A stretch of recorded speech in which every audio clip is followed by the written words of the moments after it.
Good morning. This is my lunch for today. Lunch or brunch.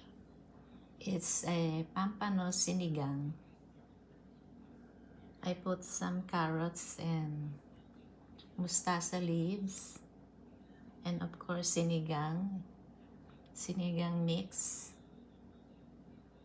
So pampano fish.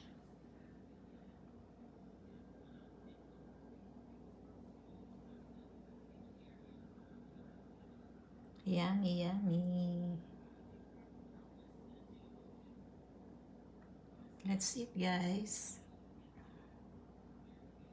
Pampano sinigang.